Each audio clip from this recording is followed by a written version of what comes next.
हमारे पूज्य गुरुदेव पहाड़ी बाबा महाराज ये कथा सुनाते थे। एक पंडित जी ने, बड़े विद्वान थे, महाभारत की कथा सुनाई।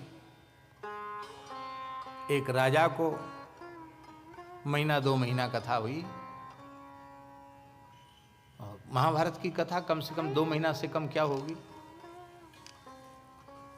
कथा तो पूरी हो गई। अब पंडित जी बेचारे विपन्न थे, तो वो तो थोड़ा उनको आशा लग रही थी कि कुछ पोथी पूजन में कुछ न कुछ तो सेवा होगी। वो हुई नहीं कुछ सेवा। उन्होंने सोची शायद राजा साहब व्यस्त हों, तो पोथी को वहीं विराजमान करके चले आए। पोथी नहीं लाए, लौट आए घर पे। महीना 1.5 महीना हो गया तो ब्राह्मणी ने कहा कि अरे भले आदमी, गांठ की पोथी पत्रा भी वहीं रखे आए, अरे जाओ कम से कम राजा से मिलो, आपके पहुंचने से याद आएगी, वो तो व्यस्त रहते हैं। तो पंडित जी ब्राह्मणी के विशेष आग्रह से राजा के यहाँ फिर से गए। तो सबसे पहले उनको राजकुमार दिखाई पड़े। राजकुमार ने दंडवत प्रणाम किया। अरे पंडित जी पाएं लागे, आपने तो महाभारत की कथा क्या सुनाई, हमारी आंखें खोल दी। पहले कथा सुनाते तो हम आपको जरूर दक्षिणा देते, पर जिस दिन हमारे मनोरथ की सिद्धि हो जाएगी उस दिन हम भी आपको दक्षिणा देंगे। अभी तो नहीं देंगे, अभी हमारे हाथ में है ही क्या। ब्राह्मण ने पूछा, पंडित जी ने पूछा कि आपने क्या सुना, कथा में क्या प्रेरणा ली। बोले हमको कथा में सबसे बढ़िया बात यही लगी कि जब भीष्म पितामह हस्तिनापुर में दरबार में श्री कृष्ण का चरित्र सुना रहे थे, उसमें हमको सबसे अच्छी बात ये लगी कि कंस सब प्रकार से राजा बनने के योग्य था, लेकिन उसका बुढ़ा बाप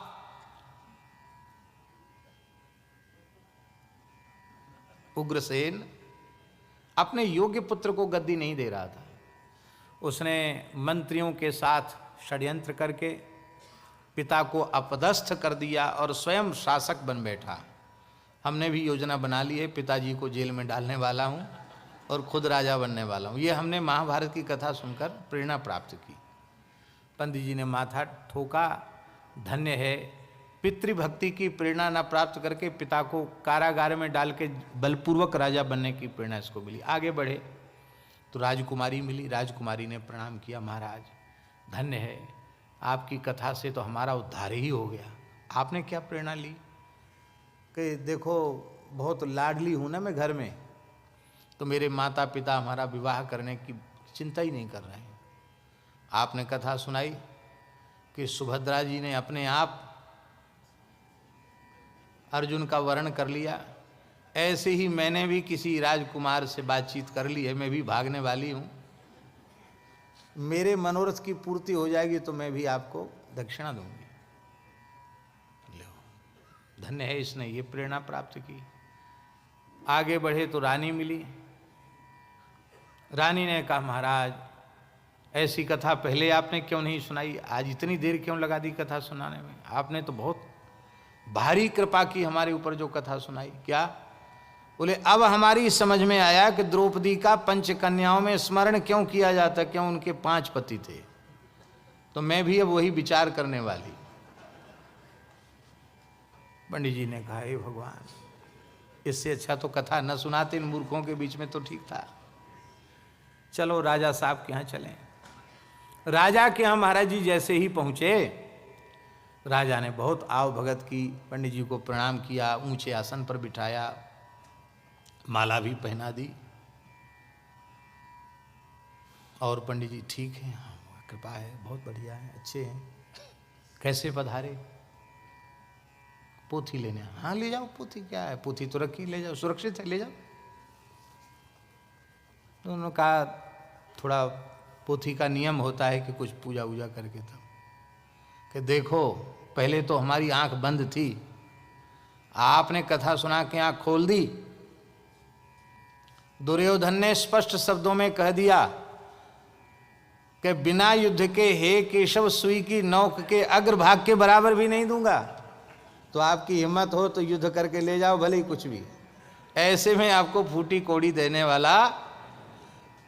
पंडित जी बोले कि हम सुरक्षित पोथी लेके घर तक पहुंच जाएं, बस इतना ही दे दो आप, और हमको कुछ नहीं चाहिए। भाई कथाएं इसलिए थोड़ी सुनी जाती हैं कि हम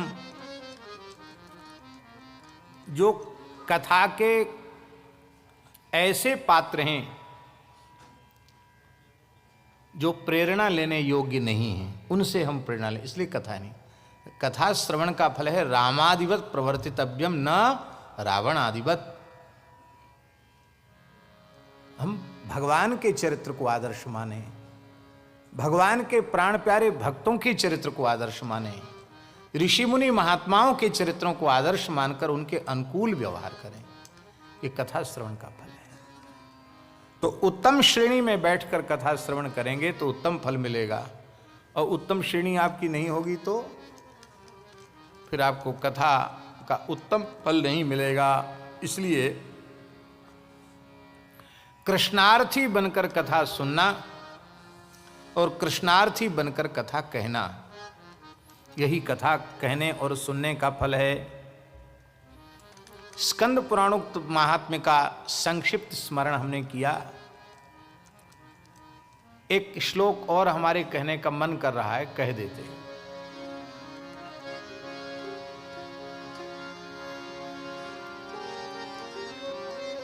हमें ये श्लोक बड़ा प्रिय है और महाराज जी बैठे इसलिए हमको याद आ गया।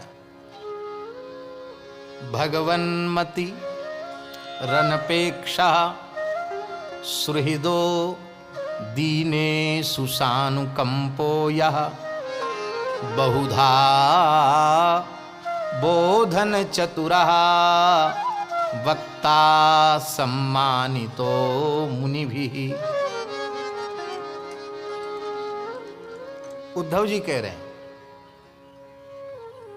वक्ता की बुद्धि कैसी होनी चाहिए? भगवन मति ही, उसकी बुद्धि भगवान में लगी हुई होनी चाहिए, अथवा हम ये कहें कि भगवान ही उसकी बुद्धि हो जाए। भगवान ने गोपियों के लिए कहा ता मन मनस्का प्राणा मदर्थे त्यक्त दही का मामेव दयितम प्रेष्ठम आत्मानम मनसा गता।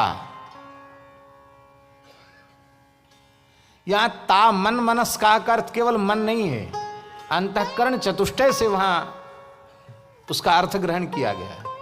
माने गोपियों का अंतःकरण भी मैं ही बन गया हूं। वक्ता ऐसा हो जिसकी बुद्धि स्वयं श्री कृष्ण बन जाए, मन भी श्री कृष्णाकाराकारी तो हो जाए, बुद्धि भी श्री कृष्णाकाराकारी तो हो जाए, चित्त भी ऐसे ही हो जाए, अहम भी दीन दुखियों पर विशेष कृपा करे। हम लोगों को अनुभव होता है, आप सब बड़े श्रद्धावान हैं, इसमें कोई संदेह नहीं है, सत्संगी भी हैं। इसमें हमारे केशव राम जी महाराज बैठे हैं। ये तो पूज्य श्रद्धेय सेठ जी का बहुत संग आपने किया, सेठ श्री जयदयाल गोयनका जी का, पूज्य श्री भाई जी का प्रवचन खूब सुना, उनकी खूब कृपा प्राप्त की, और श्रद्धेय स्वामी श्री राम सुखदास जी महाराज का तो अत्यधिक अंतरंग सानिध्य आपने प्राप्त किया। बड़ा पवित्र जीवन है। मनवाणी क्रिया से सत्य का पालन, एक पैसे की भी कभी जीवन में चोरी नहीं की, समय से संध्योपासन करना, जप करना, ये जो जीवन की आचार की पवित्रता है, ये महापुरुषों के संग के बिना नहीं आती।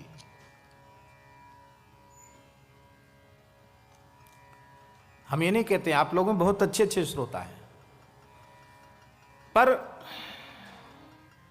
अत्यंत अकिंचनों में जो प्रेम देखा जाता है कई बार, दीनहीनों में, उसकी कहीं कोई उपमा नहीं दिखाई पड़ती। अभी अभी की बात है, बहुत पुरानी बात नहीं है। हमें तो गांव का भी नाम याद नहीं है। उड़ीसा प्रदेश का ही एक छोटा सा गांव, क्या गांव का नाम पता नहीं, क्या नाम इनको भी याद नहीं, मेरे साहब जो लेके गए इनको भी पता नहीं गांव का। अभी तो होके आए वहां, सामान्य रहनी लोगों की, और वहां के संतों का कई वर्षों से आग्रह था, पर योग नहीं बना, ऐसे ही समझा जाए। नहीं जा सके। बीच में ये कोरोना आ गया, तो उनके यहाँ जो समय निश्चित था उसमें परमिशन नहीं थी, नहीं जा सके। और अब उनको जैसे तैसे कई सालों से आग्रह था, 1 सप्ताह का समय तो नहीं दे पाए, 3 दिन का समय उनको देने को हुआ। 3 दिन में भी 2 रोज में भी 24 घंटे उनके यहाँ नहीं रहे। पर हम आपको सच्ची बात बतावें तो वहां की गरीब जनता के प्रेम को देखकर, सत्संग के प्रेम को देखकर, महाराज जी 2 दिन में 3-3 साढ़े 3 घंटे कपिलोपाख्यान की चर्चा वहां की। तो उनके प्रेम और उनकी भावना, उनकी भक्ति को देखकर हमको ऐसा लगा कि ऐसे गांव में हर साल आना चाहिए।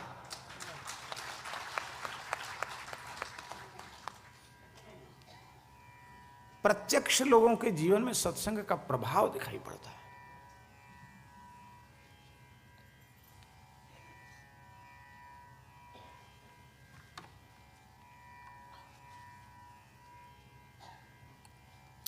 यहां आप लोगों ने बहुत अच्छी निवास की व्यवस्था बना रखी है।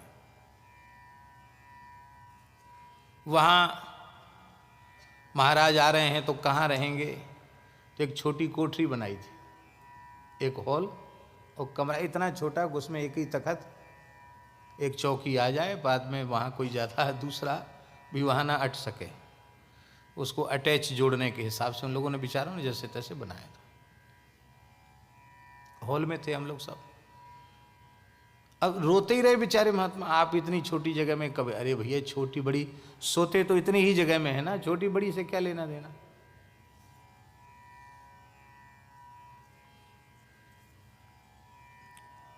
देवर्षि नारद जी का वचन है, सामान्य बात नहीं है। देवर्षि नारद जी का वचन है, दरिद्रस्यैव युज्यन्ते साधवः समदर्शिनः। यद्यपि साधवः समदर्शिनः, संत समदर्शी होते हैं, पर दरिद्रस्यैव युज्यन्ते, धनहीन पुरुष ही उनके संग का विशेष लाभ ले पाते हैं। इसलिए दीनहीनों पर कृपा करें। अभी भी भारतवर्ष का बहुत ग्रामीण इलाका ऐसा है जहां लोगों को सत्संग मिल ही नहीं रहा है, और विधर्मी इस हम लोगों की कमजोरी का लाभ उठा करके बड़ी तेजी से धर्मांतरण में लगे हैं। ईसाईकरण हो रहा महाराज, गरीब क्षेत्रों में, ग्रामीण क्षेत्रों में बड़ी तेजी से ईसाईकरण हो रहा है। हम लोग वहां पहुंचते नहीं, उनको कथा कीर्तन सत्संग मिलता ही नहीं। यह भी वक्ता का लक्षण है, दीने सुसानुकंपो, या दीनहीनों पर विशेष कृपा करने वाला। बहुधा बोधन चतुरा वक्ता सम्मानितो मुनि भी। क्लिष्ट से क्लिष्ट विषयों को अत्यंत प्रांजल भाषा में, सरल भाषा में, अनेक उदाहरणों के सहित समझाने में जो कुशल हो, ऐसे लक्षण से युक्त जो वक्ता हैं, उन वक्ताओं का सम्मान तो सामान्य पुरुष नहीं, वक्ता सम्मानितो मुनि भी, वह ऋषि महर्षि मुनियों के द्वारा भी सम्मानित होता है, पूजित होता है। इस युग में भगवान की कथा सुनने को मिल जाए, और कथा में भी मर्यादित कथा सुनने को मिल जाए, तो ये भगवान का बहुत विशेष अनुग्रह समझना चाहिए। नहीं तो धीरे धीरे धीरे धीरे कथाओं का स्वरूप इतना विकृत होता चला जा रहा है कि वक्ताओं को ये विशेषता मानी जाती है कि उन्होंने 7 दिन में पोथी नहीं खोली। ये विशेषता है? ये विशेषता नहीं है, ये एक प्रकार का दोष है। मूल ग्रंथ खोलना चाहिए, देखना चाहिए। और उत्तम पक्ष तो यह है कि नित्य पारायण भी, अब पूरा नहीं कर सकते तो थोड़ा बहुत पारायण तो उपासनात्मक रूप से नित्य होना ही चाहिए। दास का तो ऐसा अनुभव है कि प्रत्येक पारायण में कुछ न कुछ नई बात ध्यान में आती है, प्रत्येक पारायण में। इसलिए पारायण भी होना चाहिए। श्री वृंदावन बिहारी लाल की। ये संक्षिप्त स्कंद पुराणोक्त महात्म्य का स्मरण हुआ। अब संक्षिप्त पद्म पुराणोक्त महात्म्य का स्मरण करते हैं। सच्चिदानंद रूपाय विश्वोत्पत्त्यादि हेतवे तापत्रय विनाशाय श्री कृष्णाय वयं नुमः। यं प्रव्रजन्तमनुपेतमपेत कृत्यं द्वैपायनो विरह कातर आजुहाव। पुत्रेति तन्मयतया तरवोऽभिनेदुस्तं सर्वभूत हृदय मुनिमानतोऽस्मि। नैमिषारण्य में श्री सूत जी महाराज सुंदर सुभद्र वेदी पर विराजमान हैं। शौनकादि ऋषि उनके सन्मुख उपस्थित हैं। शौनक जी ने अत्यंत विनम्र वाणी में उनसे प्रार्थना की कि भगवान आप कृपा करके भगवान की मंगलमयी कथाओं का सार हमें श्रवण करावें, जो हमारे कर्ण का रसायन बनकर हमारे हृदय में लगे हुए भवरोग का नाश कर दे। भक्ति ज्ञान और वैराग्य से युक्त जो महान विवेक वो कैसे वृद्धि को प्राप्त हो, माया मोह की निवृत्ति इस कराल कलिकाल में वैष्णव कैसे करें, क्योंकि भगवान प्रायः कलयुगी मनुष्य आसुर भाव को प्राप्त हो गए हैं। उन आसुर भावापन्न मनुष्यों के शोधन का साधन क्या है? कल्याणकारी साधनों में जो सबसे श्रेष्ठ हो, पवित्रों को भी पवित्र बनाने वाला हो, और कृष्ण प्राप्तिकरम सस्वत साधनम तद्वदाधुना। श्री कृष्ण की सस्वत प्राप्ति का साधन। ये सस्वत प्राप्ति क्या है? सर्वगत सर्वरूप सर्वमय भगवान का अनुभव सर्वत्र होने लग जाना, यही है भगवान की सस्वत प्राप्ति, अंतिम प्राप्ति है। शाश्वत प्राप्ति का अर्थ वह प्राप्ति जिस प्राप्ति में वियोग की संभावना समाप्त हो जाए। प्रहलाद जी के सामने कभी भगवान का वियोग होगा? प्रहलाद जी की दृष्टि में भगवान का कभी वियोग होने वाला नहीं है, क्योंकि सारे जगत में वे भगवान का अनुभव कर रहे हैं। यही अंतिम प्राप्ति है। खंबायुम अग्निम सलिलम महिश्च, यह दृष्टि प्रदान करती है श्रीमद् भागवत की कथा। और ऐसा अंतःकरण बन जाता है, यत्किंच भूतम प्रणमे धनन्या। सर्वत्र भगवत भाव सुदृढ़ हो जाता है। यही है श्री कृष्ण की शाश्वत प्राप्ति। चिंतामणि संसार का सुख दे सकती है, कल्पवृक्ष स्वर्ग का सुख दे सकते हैं, किंतु सद्गुरु प्रसन्न हो जाएं तो वे ज्ञान भक्ति वैराग्य को प्रदान कर देते हैं। देव दुर्लभ वैकुंठ, योगी दुर्लभ वैकुंठ की भी प्राप्ति करा देते हैं। अब यहां एक विशेष बात है। सूत जी शौनकादि ऋषियों के गुरु नहीं है। कोई उन्होंने उन्हें मंत्रोपदेश किया हो, शिष्य बनाया हो, ऐसा तो नहीं है। पर कृतज्ञता का भाव वक्ता के प्रति श्रोता के अंतःकरण में कैसा होना चाहिए, इसका प्रमाण है। वो गुरु भाव से ही उनका स्तवन कर रहे हैं, क्योंकि गुरु है कौन?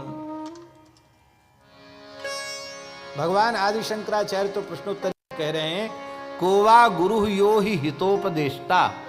जो हितोपदेष्टा है वही गुरु है। और ये पुराणों में, इतिहास में, पुराण में जो कुछ बात कही गई है भगवान व्यास के द्वारा, वो सब जीवों के परम हित की, परम कल्याण की बात कही गई है। और उसको जो सुनाने वाला हितोपदेशक है वो गुरु ही है। इसका तात्पर्य है कि सामान्य बुद्धि रखोगे सुनाने वाले के प्रति तो श्रवण का जो लाभ आपको मिलना चाहिए वो नहीं मिलेगा। सबसे उत्कृष्ट पूज्य भाव गुरु भाव है। अब गुरु भाव स्थापित हो जाएगा तो श्रद्धा उत्पन्न हो जाएगी और फिर जो कुछ सुनेगा उसका पूरा लाभ मिलेगा। सूत जी बड़े प्रसन्न भये और उन्होंने कहा कि प्रेम को बढ़ाने वाले, श्री कृष्ण को संतुष्ट करने वाले साधन का हम तुम्हें उपदेश कर रहे हैं। तदहम ते विधास्याम सावधानतया शृणु। अविधास्यामी माने सुनाऊंगा, और धेट पाने भी है। सुनाऊंगा तो क्या स्वयं पान नहीं करूंगा? वो रसपान तुम्हें तो कराऊंगा, स्वयं भी उस रस का पान करूंगा। वक्ता भी उसका रस लेता है, आस्वादन करता है। मैंने स्वयं पास से मैं खुद भी पान करूंगा उसका। बस बात इतनी है कि प्रमादेन हतम श्रुतम, प्रमाद पूर्वक जो सुनोगे वो नष्ट हो जाए। सावधानतया शृणु, सावधान होकर के श्रवण करो। काल रूपी सर्प के भय से मुक्ति दिलाने के लिए काल ब्याल मुखग्रास त्रास निर्णास हेतवे श्रीमद् भागवतम शास्त्रम कलौ कीरेण भासितम। श्रीमद् भागवत शास्त्र को श्री सुखदेव जी ने प्रकट किया है। भगवान और भगवान की कथा में रंच मात्र अंतर नहीं।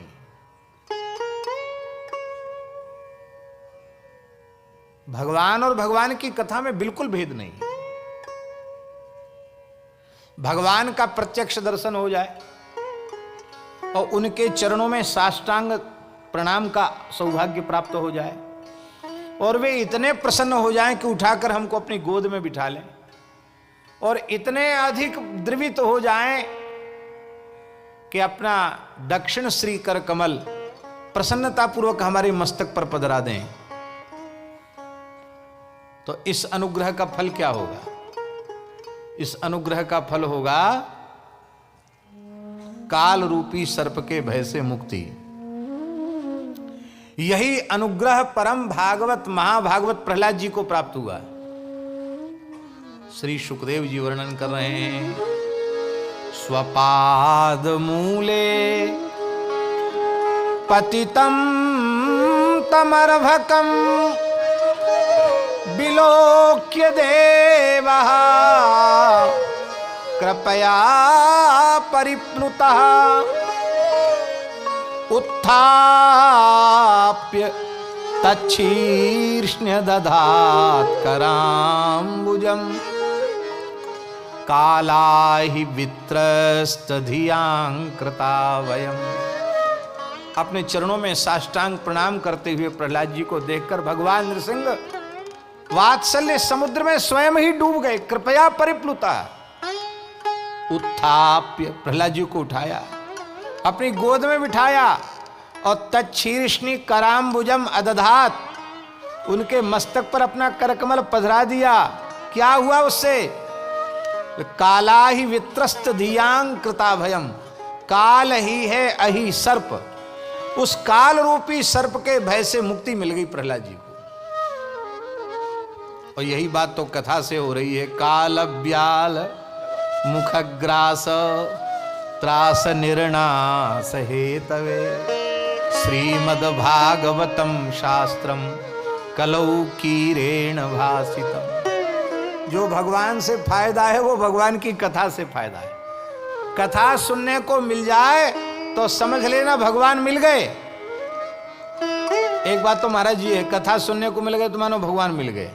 जितनी देर कथा सुनो उतनी देर भगवान मिले हुए हैं। और दूसरी बात यह है कि ऐसे किसी जीव को खोज के लाओ जिसको बिना कथा सुने भगवान मिले हो।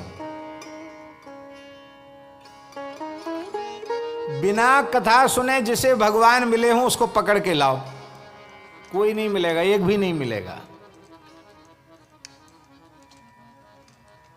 जो भगवान की नित्य प्रियतमा हैं उनको भी प्राप्ति कथा श्रवण से ही हो रही है। महालक्ष्मी साक्षात भगवान की नित्य प्रियतमा है, और वे महालक्ष्मी रुक्मिणी क्या कह रही है? श्रुत्वा गुणान भुवन सुंदर शृण्वतां ते निर्विश्य कर्ण विवरै हरतोंगतापम रूपम दृशाम दृशिमतामखिलार्थलाभम त्वय्यच्युता विशति चित्तमपत्रपम में। भगवत दर्शन की व्याकुलता कथा श्रवण के बिना उत्पन्न ही नहीं होती। और नारद भक्ति सूत्र में नारद जी ने कहा तस्य लौल्यमेव मूल्यम, भगवत दर्शन का मूल्य है भगवत दर्शन की व्याकुलता, यही भगवत दर्शन का मूल्य है। और ये कथा श्रवण के बिना संभव नहीं है। महाराज जी विचित्र बात है, मथुरा के जो ब्राह्मण थे वैदिक धर्माचरण में किसी अंश में भी उनकी न्यूनता नहीं थी। तो एक कमी थी, वो कथा नहीं सुनते थे, उन्हें फुर्सत ही नहीं मिलती थी, श्रौत यज्ञ में लगे रहते थे, बस उसी में लगे कर्मकांड में। और उनकी जो ब्राह्मणियां थी वो कथा सुनती थी, तो उनका कृष्ण में प्रेम हो गया। और वो यज्ञ पत्नियां सब ठाकुर जी को भोग लगाने चली गईं और ब्राह्मण नहीं जा पाए। सुखदेव जी ने तो यहां तक कह दिया दिदृक्षवोप्यच्युतयो अच्युतयो कृष्ण बलयो दिदृक्षवापि। कृष्ण बलराम के दर्शन की इच्छा भी उनमें थी, वो जानते थे पुराणों में लिखा भगवान है इसलिए। लेकिन कंसात भीता न चाचलन, कंस के डर के मारे नहीं गए। और ये अवला, इनको डर नहीं हुआ किसी का, क्योंकि जहां प्रेम होता है वहां भय रहता नहीं है। संसार में किसी का किसी से प्रेम नहीं है, सब वासना पूर्ति का व्यवहार मात्र है। प्रेम कोई स्वीकार करता है तो वो मूर्ख है, अज्ञानी है, भ्रम है, उसको प्रेम है ही नहीं संसार में। लेकिन जिसे वह दुर्भाग्यवश प्रेम मान रहा है उसमें भी लोग डरते नहीं हैं, भय नहीं करते हैं। फिर दिव्य भगवत प्रेम जिसे प्राप्त हो जाए भला उसे कहां भय रह जाए। सबसे ऊंची बात तो यह है कि उसे सर्वत्र अपने प्रेमास्पद दिखने लग जाते, तो भय कहां से रहेगा। भयम द्वितीयाभिनिवेशतस्यात्, उसका द्वितीयाभिनिवेश ही समाप्त हो जाता है, भय कहां से रहेगा। इसलिए भैया कथा सुनना बहुत जरूरी है। कथा सुने बिना किसी को भगवान की प्राप्ति नहीं होती, इसीलिए कथा की प्राप्ति भगवान की प्राप्ति है।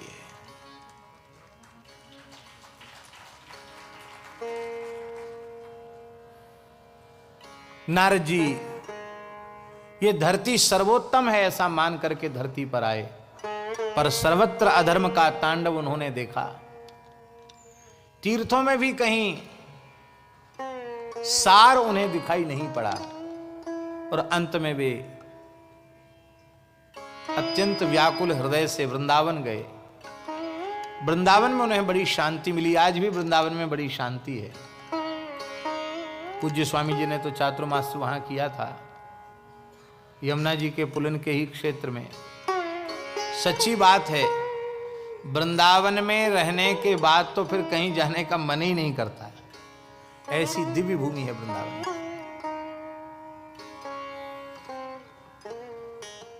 नारद जी बड़े प्रसन्न भये, पर वहां भी नारद जी ने भक्ति ज्ञान वैराग्य की पीड़ा को देखा और उसे दूर करने का नारद जी ने खूब प्रयास किया। भक्ति का महात्म्य सुनाकर भक्ति को हृष्टपुष्ट बनाया। ज्ञान वैराग्य की मूर्छा दूर करने के लिए वेद वेदांत का पाठ किया, गीता पाठ भी किया, किंतु अभीष्ट की पूर्ति नहीं हुई। लेकिन यह एक विशेष बात है, इतना प्रयास करने के बाद भी नारद जी हताश निराश नहीं हुए, उत्साह पूर्वक लक्ष्य की पूर्ति में लगे हुए। आकाशवाणी हुई, हे नारद जी तुम्हारा प्रयास सफल होगा। एतदर्थम तु देवर्षे, इसलिए तुम सत्कर्म समाचरो, सत्कर्म का आचरण करो। तत्ते कर्माभिधास्यन्ति साधवा साधुभूषणा, तुम सत्कर्म का अनुष्ठान करो, और सत्कर्म का स्वरूप क्या है ये संत बताएंगे।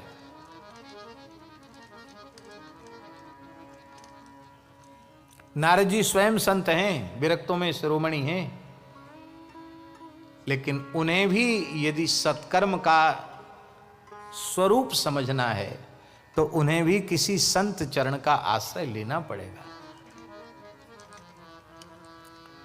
हमारे वृंदावन में एक बहुत अच्छे वैद्य जी थे, राधा वल्लभ मंदिर के आसपास रहते थे।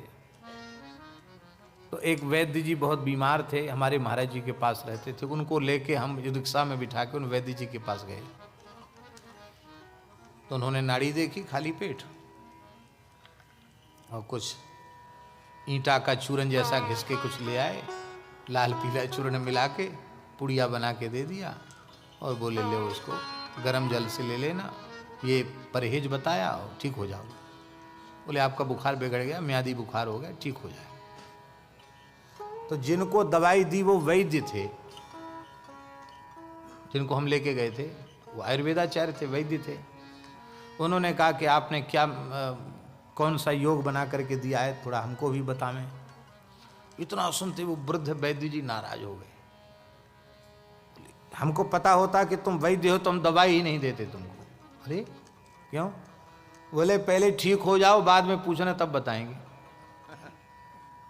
तो अभी क्यों नहीं बताओगे? तो उन्होंने कहा इसलिए नहीं बताएंगे कि तुम्हारे मन में तुरंत आ जाए, अरे ये योग तो हमने कितने रोगियों को बना बना के दिया, उसी से तो हमारी दवाई का असर कम हो जाएगा। इसलिए हम जो कुछ तुमको पुड़िया बना के दे दें उसको श्रद्धा पूर्वक ले लो। वो बुढ़े वैद्य जी बोले घुटी दवाई और मोड़ो बाबा जी, इनकी ज्यादा छानबीन मत करो, जो लाभ लेना वो ले लो, ठीक हो जाओगे तो बता देंगे। तो ये तो दास ने अनुभव किया कि वैद्य भी रोगी हो जाए तो उसको भी वैद्य की औषधि लेनी पड़ती है, चिकित्सक की शरण में जाना पड़ता है। देखो वेदादि शास्त्र समुद्र के समान है, क्षार समुद्र के समान है, खारे समुद्र के समान है।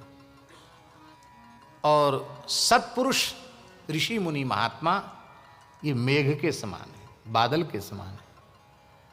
ये वेदादि शास्त्रों के ऊपर ही मंडराते रहते हैं, पर उसका क्षारांश उसी में छोड़ देते हैं, उसका मधुरांश ले लेते हैं। और जब वरसते हैं तो होई जलद जग जीवन दाता।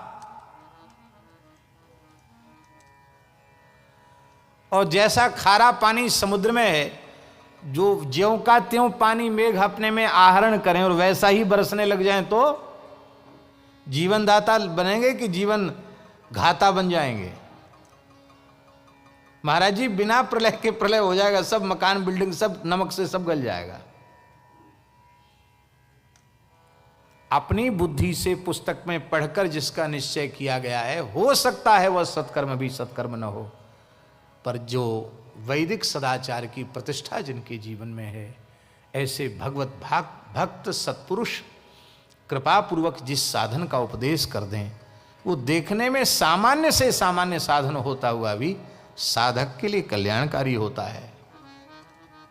इसलिए अपनी बुद्धि से निश्चित किया हुआ साधन नहीं है, सत्पुरुषों की आज्ञा से प्राप्त साधन ही साधन।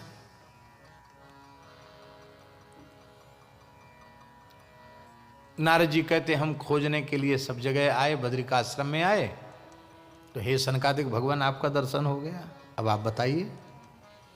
सनकादिक भगवान ने कहा कि देखो साधन तो पहले से विद्यमान है, आपकी दृष्टि वहां नहीं गई। भक्ति के खेद की निवृत्ति, ज्ञान वैराग्य की जर्जरता की निवृत्ति श्रीमद् भागवत के मंगलमय चरित्रों के श्रवण से हो जाएगी। नारद जी ने कहा कि वेद वेदांत का सार ही तो उसके श्लोक पद पद में है। अरे बोले भाई आप खुद ही कह रहे हो सार, तो मूल से सार तो अपने आप ही उत्कृष्ट होता है, श्रेष्ठ होता है। एक समय था कि अज्ञान के समुद्र में डूबते हुए व्यास जी को बचाने के लिए आपने ही भागवत महात्म्य का उपदेश उन्हें दिया था। शोक सागर में डूब रहे थे वो, और आप स्वयं भूल रहे हैं। भूल नहीं रहे हैं, आप भूलने का अभिनय कर रहे हैं, क्योंकि ये पवित्र संवाद उसके माध्यम से न जाने कितने जीवों को लाभ प्राप्त होगा। अब तो कथा हो, कहाँ कथा हो। तो हमारे भारतवर्ष की एक विशिष्टतम विभूति परम पूज्य प्रातः स्मरणीय अनंत श्री समलंकृत श्री स्वामी विष्णु आश्रम जी महाराज, उन्होंने दास को बताया सुखतीर्थ में, बोले आपने जो कथा कही, वो रोज कथा सुनते थे और शाम को बता भी थे कि यहाँ आपने थोड़ी भूल की, उसको सुधार लेना।